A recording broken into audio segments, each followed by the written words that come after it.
कांग्रेस सांसद रंजीत रंजन राजनीतिक दुनिया का एक ऐसा चेहरा जिन्होंने राजनीति में अपनी अलग पहचान बनाई है।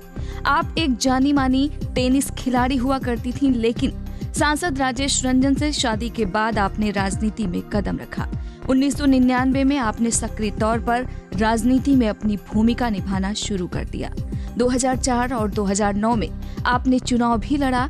2008 में आपने कांग्रेस का दामन थाम लिया और वर्तमान में आप सांसद होने के साथ कांग्रेस पार्टी की राष्ट्रीय प्रवक्ता भी हैं। एनडीए सरकार की बजट की तैयारियां अंतिम चरण में है। इस साल देश के कई राज्यों में विधानसभा चुनाव भी होने वाला है, लिहाजा बजट में चुनाव वाले राज्यों को तरजीह देने की संभावना ज्यादा है। वहीं दूसरी ओर बिहार विधानसभा चुनाव के परिणामों का असर आगामी विधानसभा चुनाव वाले राज्यों में भी पड़ने की उम्मीद है। इन्हीं तमाम मुद्दों पर बातचीत करने के लिए हमारे साथ मौजूद हैं सुपौल से कांग्रेस सांसद रंजीत रंजन। दृष्टिकोण प्रोग्राम में आपका स्वागत है। Thank you so much. जब प्रधानमंत्री नरेंद्र मोदी की लहर थी, उस समय आपने सुपौल से कांग्रेस के टिकट पर चुनाव जीता और आपने ये कहा कि पीएम को बधाई देते हुए कि कोसी के विकास को करना होगा। अगर कोसी के विकास पर ध्यान नहीं दिया गया तो आप लोग संसद चलने नहीं देंगे। लेकिन देखने में ये आया कि कोसी की जो समस्या है वो जस की तस बनी हुई है। देखिए, इसमें बहुत सारी बातें होती हैं, बहुत सारी ऐसी समस्याएं हैं जिसमें हम कह सकते हैं कि स्टेट और सेंट्रल दोनों को मिलकर एक सामंजस्य स्थापित करना है। जो मेन उसका फ्लड हिट वाला मामला है, बाढ़ का मामला है। लेकिन अभी NH 57 बनने से कहा जाता है कि वाजपेयी जी ने शिलान्यास किया था, पर उसके बाद बिल्कुल मैटर क्लोज हो गया था। और उस वक्त लालू जी थे रेलवे मिनिस्टर और मैं खुद गई थी 2004 में जब MP थी, तो हम लोगों ने दोबारा उसका शिलान्यास करवाया और अब जाके NH 57 बनाया। तो उससे बाढ़ में काफ़ी रिलीफ मिला। पर उसके साथ ही जो रेलवे ट्रैक है जो दरभंगा को जोड़ता है, वो अभी चीज़ें बाकी हैं बहुत सारी। जैसे अभी एक बहुत बड़ी अचीवमेंट हम लोग को मिली, जो रेलवे इंजन कारखाना अब 20,000 करोड़ प्रधानमंत्री ने देने का ऐलान किया और हम लोगों पप्पू जी हम दोनों मिलके बहुत पीछे लगे हुए थे। लेकिन अभी भी बहुत सारी ऐसी चीज़ें हैं जिसमें हम लोगों ने, जो जूट मिल है, आपकी चीनी मिल है, ये बहुत सारी समस्याएं हैं जिनके कारण डेवलपमेंट अगर थोड़ा बहुत होता है भी, तब भी जो वाइटल सिचुएशन है, जो समस्या है, उसका निदान नहीं हुआ।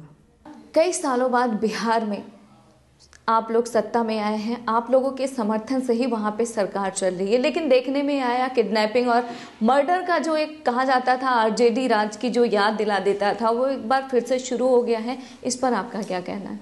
देखिए, अगर आप परसेंटेज पे जाएंगे क्राइम के उस पे और अदर स्टेट से कंपेयर करेंगे, तो उस कंपेयर में हमारा बिहार अभी भी पीछे है। यूपी को ले लीजिए, बंगाल को ले लीजिए, इवन महाराष्ट्र को ले लीजिए, साउथ को ले लीजिए। लेकिन मैं ये नहीं कह रही कि लॉ एंड ऑर्डर हमारा बिल्कुल ठीक चल रहा है, लेकिन उसको सिर्फ एक लीडर से जोड़ना भी सही नहीं है। निश्चित तौर से जो लॉ एंड ऑर्डर की उम्मीद हम लोग कर रहे हैं, तो उस पर अभी बहुत ज़्यादा ध्यान देने की ज़रूरत है। लेकिन साथ ही हम ये ज़रूर कहना चाहेंगे कि ऐसा भी नहीं है कि मैं इसको 50-50 देखती हूँ कि एक चुनौती है संयुक्त गवर्नमेंट की, अलायंस की, कि जो लोग सोच रहे हैं और जो लोग बिहार की छवि दिखाना चाहते हैं, उससे हम लोगों को पार पाने के लिए एक चैलेंज है।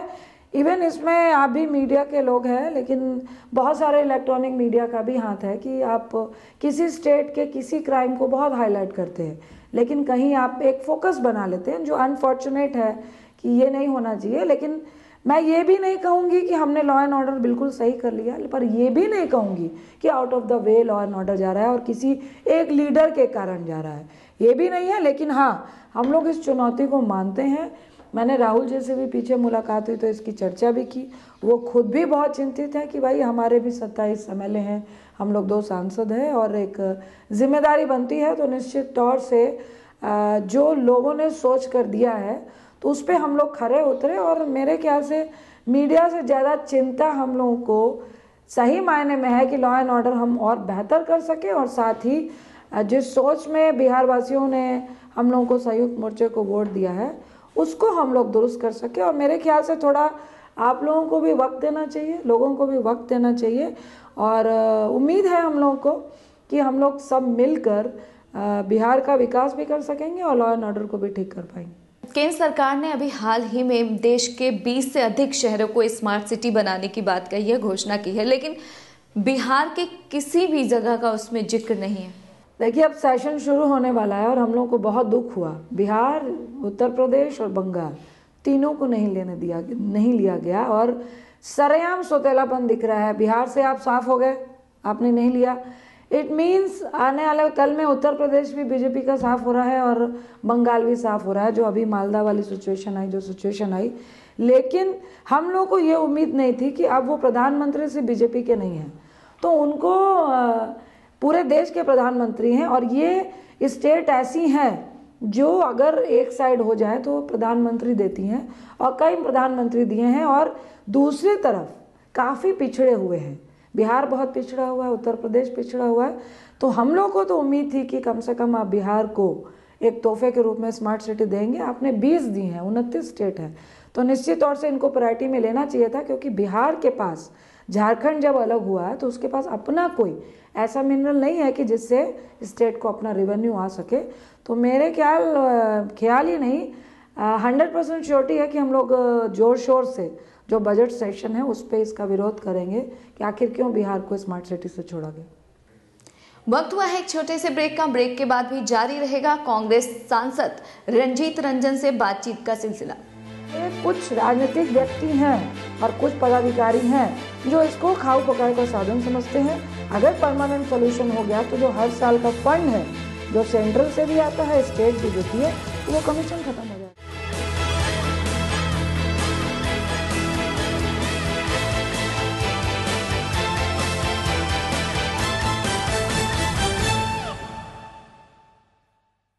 ब्रेक के बाद आपका स्वागत है और हम बात कर रहे हैं सुपौल सांसद रंजीत रंजन से। बिहार में जो उद्योग धंधे कांग्रेस के शासनकाल में शुरू हुआ था वो धीरे धीरे बंद हो गए, कई घोषणाएं हुई, शिलान्यास हुआ, लेकिन कुछ चल नहीं पाया। आप इसके लिए किसको जिम्मेदार मानती हैं? देखिए, मैं तो आपके माध्यम से बिहार वासियों को यही कहूँगी कि कुछ गलतियाँ कांग्रेस से हुई और वो डेवलपमेंट की गलतियाँ नहीं थी, विकास की गलतियाँ नहीं थी।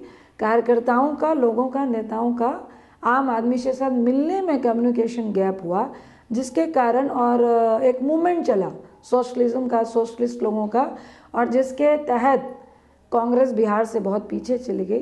पर मुझे लगता है कि अब लोग एहसास कर रहे हैं कि सेंट्रल में अगर स्थिर गवर्नमेंट किसी को देनी है और साथ ही पूरे देश में काम हो सके, विकास हो सके, तो वो कांग्रेस ही दे सकती है। मैं तो आपके माध्यम से बिहार वालों को भी कहूँगी कि उनको बधाई देती हूँ कि उन्होंने इस बार हम लोग को 27 MLA दिए आउट ऑफ 40 में। निश्चित तौर से वो भी महसूस कर रहे होंगे कि यदि फ्यूचर में अगर कांग्रेस बिहार में और मजबूती से आती है तो ये अब सबको दिख रहा है कि राजीव गांधी विद्युत योजना, आप सेकेंड फेज जो शुरू हुआ, मिड डे मील ले लें, आप इंदिरा आवास ले लें, PSD का शौचालय ले लें। फ़र्क सिर्फ ये है कि हम राजीव गांधी विद्युत योजना कर रहे थे तो इन्होंने नाम से चेंज कर दिया। मनरेगा कर रहे थे तो मनरेगा में फंड नहीं दे रहे। योजना आयोग था तो उसको नीति आयोग कर दिया। हमारी निर्मल योजना थी तो उन्होंने स्वच्छ योजना कर दी।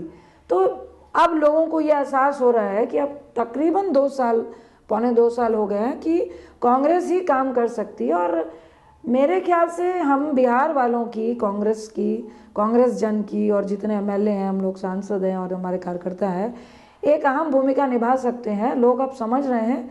हमें और समझाना पड़ेगा कि अगर कांग्रेस कल बिहार में और मजबूत होती है और आने वाले भविष्य में 19 में जो लोकसभा होने वाला है और जो सिचुएशन पूरे देश की बनती चली जा रही है, तो मेरे ख्याल से एक सामंजस्य बैठाने के लिए और डेवलपमेंट करने के लिए मेरे ख्याल से कांग्रेस का दूसरा विकल्प बिहार में भी नहीं होगा। हाल ही में बिहार सरकार ने शराब बिक्री पर रोक की बात कही। उसके अलावा सरकारी नौकरियों में महिलाओं को 35% आरक्षण देने की भी बात कही। लेकिन देखा गया है कि बिहार में जो बुराइयों की सबसे बड़ी जड़ है मैम, वो है शिक्षा व्यवस्था, जिसका पूरे देश में मजाक उड़ाया जाता है। बिल्कुल, हम इस बात से एग्री करते हैं कि कुछ गलतियाँ नीतीश गवर्नमेंट में भी हुई, जो शिक्षा नियोजित शिक्षकों का बहाली हुई, आपने पहले तो एकदम से बहाल कर दिया, फिर टीटी का हुआ, बहुत सारे हुए। उसमें हुआ क्या कि आपका जो मॉनिटरिंग और प्लान था वो बहुत परफेक्ट नहीं था, जिसके कारण क्या हुआ कि बहुत सारे ऐसे टीचर आए जो डिग्रीधारी नहीं थे, जिन्होंने डिग्री बाहर से बनाई थी। उसमें क्या हुआ, उन्होंने अपना 85% कर लिया, जो जेन्युइन 65 और 70% वाले थे उनको बहाल नहीं किया गया। उसके बाद भी अभी लैक ऑफ टीचर्स है, बहुत सारी बहालियाँ नहीं हुई हैं।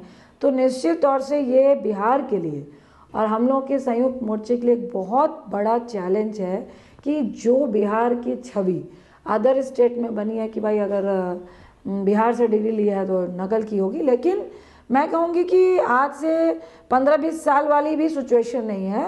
नीतीश जी ने काफ़ी चेंजेस लाए थे और आए भी थे, चीटिंग वगैरह जो खुलेआम होता था उसमें काफ़ी बंदिश हुई, लेकिन अभी भी एक बहुत बड़ा चैलेंज है अदर स्टेट को ये कन्विंस करने के लिए कि नहीं, बिहार में भी एजुकेशन का जो स्टेटस है, जो क्वालिटी है वो अच्छी हो रही है। हाल ही में केंद्र सरकार ने कोसी परियोजना के लिए विश्व बैंक से करार किया है। इसके पहले भी कई बार करार हुआ, काफ़ी पैसे आए, लेकिन क्या आपको लगता है कि जो पैसा मिलता है खास तौर पे कोसी परियोजना के लिए उसका सही तौर पे इस्तेमाल होता है? वहीं दूसरी ओर लोगों का ये आरोप है कि जो पैसा मिलता है वो नेता और अधिकारियों के जेब में चला जाता है। देखिए, इरिगेशन विभाग को, और उसमें सबसे फ्लडेड एरिया ही कोशी सीमांचल है, तो इसको कहा जाता है कि ये मंत्रालय मलाई मंत्रालय है, जिसमें अगर हमने तो बहुत क्लोज से देखा है, क्योंकि जब 2008 में भी बांध टूटा तो मेरा ही क्षेत्र है और वहीं से कुसा का बांध टूटा था। ये लापरवाही, और दूसरा जैसे बांध हम लोग का पूरा पश्चिम का जो बना हुआ है, नेपाल से आ रहा है, पूरा वहाँ तक जाता है, सिमरी बख्तियारपुर तक जाता है, कोशी को जो बांध के रखता है। तो प्रॉब्लम क्या है कि ये हम कहेंगे कि पदाधिकारी, राजनेता सब लोग इन्वॉल्व हैं। एक समस्या तो ये है कि लापरवाही है, और स्टेट और सेंट्रल में कम्युनिकेशन गैप के साथ वो सामंजस्य नहीं है, और ये सामंजस्य मेरे ख्याल से इच्छा शक्ति का अभाव है। और दूसरा क्या है कि अगर हम सही मायने में एक ही बार में स्थायी निदान कर दिए, तो मैं एज अ पॉलिटिशियन होते हुए भी कहूँगी, क्योंकि हम लोग कोशी में मेरे को 15-20 साल हो गए, कि ये कुछ राजनीतिक व्यक्ति हैं और कुछ पदाधिकारी हैं जो इसको खाऊ पकाए का साधन समझते हैं। अगर परमानेंट सोल्यूशन हो गया तो जो हर साल का फंड है, जो सेंट्रल से भी आता है, स्टेट भी देती है, तो वो कमीशन खत्म हो जाएगा। तो ये एक बहुत बड़ी मेजर समस्या है, जिसके कारण आज तक उसका परमानेंट सोल्यूशन नहीं हुआ। कोसी क्षेत्र की एक और बड़ी सच्चाई है कि जो वहाँ के लोग हैं, वहाँ के रहने वाले जो मजदूर हैं, उनका पलायन प्रतिदिन हो रहा है। इसके अलावा वो जिस तरीके से आते हैं, अगर वो बिहार से दिल्ली आते हैं तो आपको पता होगा कि ट्रेनों में जो असुविधा होती है, भेड़ बकरी की तरह आने के लिए मजबूर हैं, उनके लिए कोई साधन नहीं है। यहाँ पर टीटी हो या फिर ट्रेन में जो लोग हैं, पुलिस वाले, वो डांटते फटकारते हैं, जो उनके आने जाने की भी परेशानी है। क्या उसके बारे में आप लोगों ने कुछ सोचा है? देखिए, अभी हम लोग का फरवरी में बजट है और हम लोग कुछ ट्रेनें बढ़वाना चाहते हैं। इवन जो सहरसा से है, अब पूर्णिया भी शुरू होने वाला है, सहरसा से भी कुछ ट्रेनों को डायरेक्ट हम लोग बढ़वाना चाहते हैं। एक तो ट्रेनों की दिक्कत है, दूसरा वहाँ से ट्रेन टाइम से नहीं निकलती है, उसकी दिक्कत है। आप बजट में जितना बोल दें कि ऑनलाइन टिकट हो रही है, वो हो रही है, पर एक समस्या वो है कि ऑनलाइन टिकट भी जितने डिब्बे हैं उतनी होगी, और लेकिन वहाँ से पलायन करने वाले हैं। लेकिन आप अगर सर्वे में जाएंगे तो जब मनरेगा यूपीए गवर्नमेंट चला रही थी तो पलायन बहुत रुक गया था। जहाँ हर साल 4 लाख 5 लाख लोग जा रहे थे तो 50,000 पहुँच गए थे। लेकिन फिर से जब से 2014 से बीजेपी की सरकार आई और इन्होंने मनरेगा का फंड जो 34,000 करोड़ था, जिसमें 11,000 करोड़ पुराना बकाया भी था, उसको रिलीज़ करने में बहुत टाइम लगा, और अभी भी मनरेगा का पैसा पूरा नहीं जा रहा है, जिसके कारण एक बहुत बड़ी समस्या आई कि हमारा दोबारा से पलायन उतना ही हो गया, जिसके कारण ये ट्रेन की समस्या भी हुई। तो एक तो मनरेगा को दुरुस्त करना बहुत ज़रूरी है, दूसरा जहाँ तक ट्रेनों को बढ़ाने का मामला है, इसको हम लोग बजट में, गवर्नमेंट हम लोग की नहीं है, लेकिन हम लोग भरपूर कोशिश कर रहे हैं कि ट्रेनों को बढ़वा सकें। वक्त हो चला है एक और छोटे से ब्रेक का। ब्रेक के बाद भी खास मुलाकात जारी रहेगा। कुछ ऐसे लोग हैं, कभी घर वापसी की बात करते हैं तो कभी वैलेंटाइंस डे पे ये लोग अगेंस्ट कर देते हैं कि भाई लड़का लड़की बाहर नहीं घूम सकते, समलैंगिकता पे डिस्कशन नहीं करना चाहते हैं जबकि कोर्ट से दिया जाए। तो ये कंजर्वेटिवपन बीजेपी में है।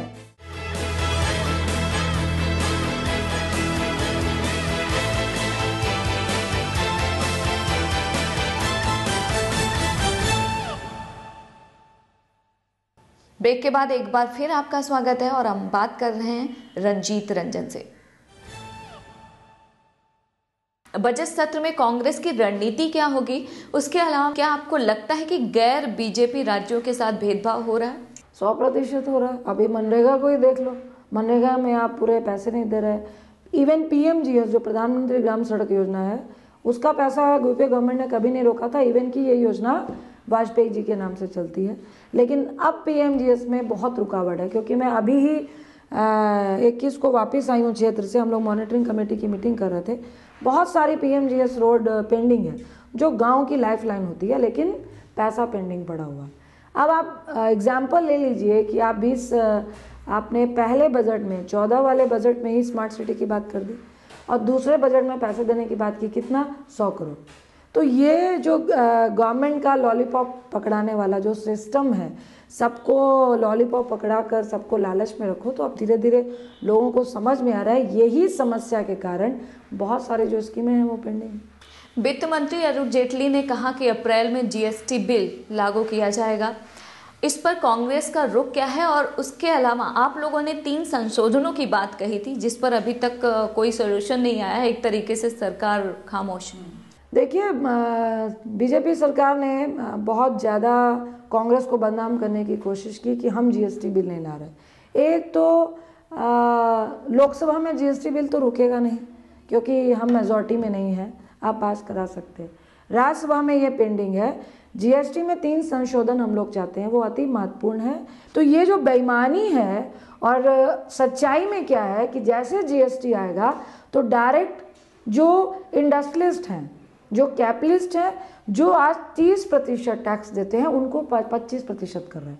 तो 5% जब उनका कम होगा तो करोड़ों हजारों के बिजनेस में डायरेक्ट आप कई करोड़ का उनको वन टाइम मुनाफा दे रहे हो, और दूसरी तरफ आम आदमी को 14.5% से सीधा 18 और 22 पे कर रहे हो, और 3 साल महंगाई इतनी बढ़ जाएगी कि कोई रोक नहीं पाएगा। तो आज 200 रुपये दाल है, कल क्या हम 300 रुपये खाएं?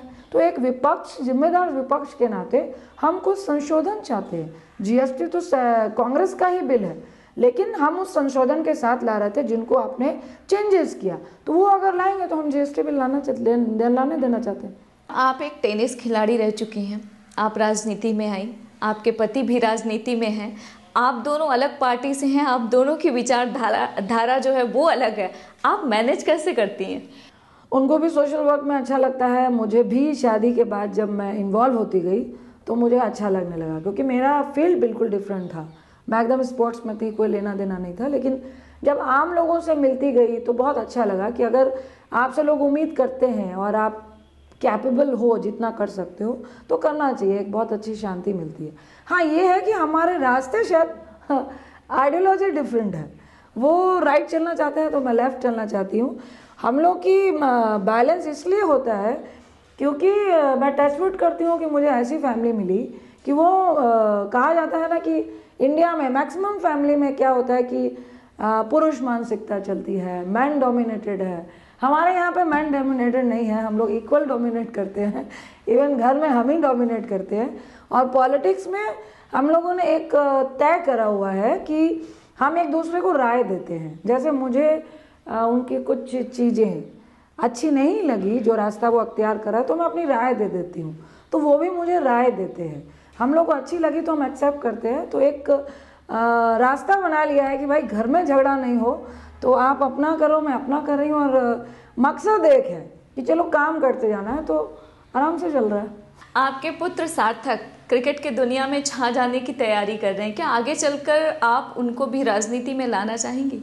देखिए, कभी हम लोगों ने बच्चों को प्रेशर नहीं दिया और उसने अपना करियर चुना। प्लेयर मुझे खुशी है कि, क्योंकि मुझे आज भी कोई कहता है तो मैंने कहा अगर मुझे चॉइस मिल जाए, मैं लॉन टेनिस खेलती थी, कि भाई तू ग्रैंड स्लैम जीत सकती है तो मैं फिर से स्पोर्ट्स ज्वाइन कर लूँगी। तो मुझे बहुत खुशी होती है कि चलो मेरे बच्चे स्पोर्ट पर्सन भी हैं। तो ये उसकी चॉइस है। उन पॉलिटिशियंस की तरह अपने बच्चों को नहीं लाना चाहती कि भाई उत्तराधिकारी है तो बन जाए। आप सीखो, समझो, आपको अच्छा लगे तो इट्स माय प्लेजर। अगर वो आना चाहे उसकी खुशी है। हम लोग का कोई सपना नहीं है कि वो यही बने, वो जो बने अच्छा इंसान रहे, इससे अच्छी कोई बात नहीं। आजकल समाज में एक नया विवाद खड़ा हुआ है। कई जगहों पर महिलाओं का मंदिरों में प्रवेश प्रतिबंध है, प्रवेश वर्जित है। इस काफ़ी बहस चल रहा है, लेकिन इस पर देखा गया है कि केंद्र सरकार की तरफ से अभी तक कोई बयान नहीं आया है, एक तरीके से खामोश है। आपकी और कांग्रेस की राय क्या है इस पर? देखिए 100% पार्टी के बिहाफ में भी और एज अ वुमेन के बिहाफ में भी मैं उनके साथ हूँ। मेरे ख्याल अब सारी महिलाएं यूनाइट होकर अगेंस्ट कर रही हैं तो मेरे ख्याल रिजल्ट आएगा। और जिस तरह से सरकार चुप है तो ये शुरू से आप बहुत सारी चीज़ों को देखेंगे तो बीजेपी खासकर आरएसएस में बहुत सारे ऐसे लोग हैं जो महिलाओं के लिए बहुत कंजर्वेटिव सोचते हैं। आपने भी सुना होगा, अभी हरियाणा के सीएम ने एक बहुत ही गलत बयानबाजी की थी एक रेप केस के बारे में, रिपीट नहीं करना चाहूँगी। तो कुछ ऐसे लोग हैं, कभी घर वापसी की बात करते हैं तो कभी वैलेंटाइंस डे पे ये लोग अगेंस्ट कर देते हैं कि भाई लड़का लड़की बाहर नहीं घूम सकते, समलैंगिकता पे डिस्कशन नहीं करना चाहते हैं, जबकि कोर्ट से भी आ गया। तो ये कंजर्वेटिव पन बीजेपी में है और मेरे ख्याल से, लेकिन मैं सैल्यूट करती हूँ महिलाओं को और मैं भी ट्वीट करती रहती हूँ कि मैं उनके साथ हूँ। मौका मिलेगा, ज़रूरत पड़ी तो अगर इसके लिए हम लोगों को लोकसभा में भी फाइट करनी पड़ेगी तो अब महिलाएं चूँकि खुद फाइट कर रही हैं तो मैं 100% आश्वस्त हूँ कि रिजल्ट आएगा। आखिर में आपसे एक सवाल मैम, बिहार के विकास को लेकर आपका अपना दृष्टिकोण क्या है? कुछ लोगों के माध्यम से, कुछ मीडिया के माध्यम से बदनाम ज़्यादा किया गया है। तो मेरा सपना है कि हम लोग बिहार की उस छवि को उन लोगों को दिखा सके जिन्होंने बिहार के लिए भी बहुत कुछ किया और नेशन के लिए भी बहुत कुछ किया। आज जितने IAS IPS हैं मैक्सिमम बिहार से हैं। ये जो भाग हाईलाइट नहीं होता है तो उसको करने के लिए एजुकेशन को सॉलिड करना बिहार के लिए, और दो जो वाइटल प्रॉब्लम है, एक शिक्षा और दूसरा स्वास्थ्य। मेडिकल फैसिलिटी हमारे बिहार में बहुत पुअर है और मेरे ख्याल से इसमें हम लोग बहुत अच्छे मेडिकल, जैसे PMCH है उस तरह के एम्स की तरह हम लोग को 5-6 ऐसे हॉस्पिटल चाहिए बिहार में कि मैक्सिमम जो सर्वे है सबसे ज़्यादा पेशेंट बिहार से आते हैं। तो मेरा सपना है कि हम लोग हेल्थ फैसिलिटी, क्योंकि 70% जो सर्वे है कि 70% जो पैसा है बिहार वालों का, जो गरीब हो, BPL हो, APL हो, उसका हेल्थ में जाता है। तो एक सपना है कि वहाँ हम अच्छी फैसिलिटी दे सकें ताकि वहाँ के लोग वहीं पे इलाज करा सकें। आपने हमें समय दिया, इसके लिए आपका बहुत बहुत शुक्रिया। आपका भी बहुत बहुत शुक्रिया। तमाम समस्याओं से जूझ रही केंद्र सरकार के सामने चुनौतियां कई हैं। पहले किए गए वायदे अभी तक साकार नहीं हो पाए हैं, वहीं दूसरी ओर नए वायदों की तैयारी है। ऐसे में देखना यह होगा कि इस बजट सत्र में केंद्र सरकार किस तरह से सबको खुश कर पाती है। फिलहाल आप हमें और हमारी टीम को दीजिए इजाजत और देखते रहिए महुआ TV।